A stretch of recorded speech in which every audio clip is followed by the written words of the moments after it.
the longest target that you hit in combat was, and I was thinking about this today, 2,100 yards away, which is 21 football fields away. Yes, sir. That I can't even understand making a shot from that distance. I can't either.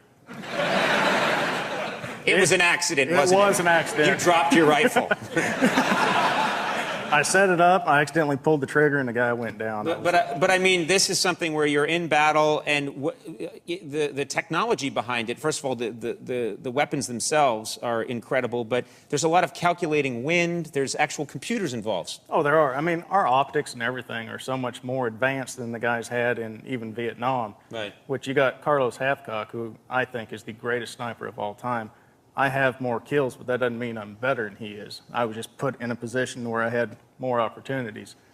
But yeah, and I definitely cheated. I used ballistic computer that tells me everything to do, so I'm just a monkey on a gun. Okay, well, I wouldn't go that far, but I have a question, because this kind of thing fascinates me. When you're in your sniper's position, how long can you be in your position before you start to get paranoid that they're going to hone in on where you're shooting from and come after you? But if you're inside the city, then depends if you take an occupied house or unoccupied.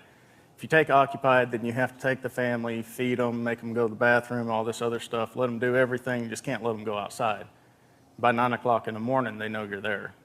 If it's unoccupied, then by the time you take your first shot, they know where you are. And then you move on. You can't move. You're in the middle of the city. That's why when I go in, I don't go in alone. I take my team with me, and once I take my shot, now it's a defensive position. Okay, well, you were so well known by the Iraqi insurgents that you were fighting that they put a $20,000 bounty on your head. Is that right? Yes, sir. Okay, you don't have to call me sir, by the way. I'm a talk show host. You're here and I'm here. So that's great. But $20,000 bounty on your head, how did the Iraqi insurgents identify who you were? When I'd go into a house and we had the occupied houses, I would take the top of my uniform off and just have my short sleeve shirt on. And you could see my tattoo coming down my arm. And they identified that with me and started.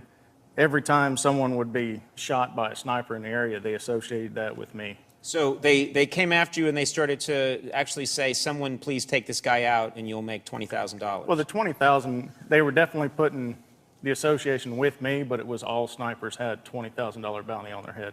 Okay. And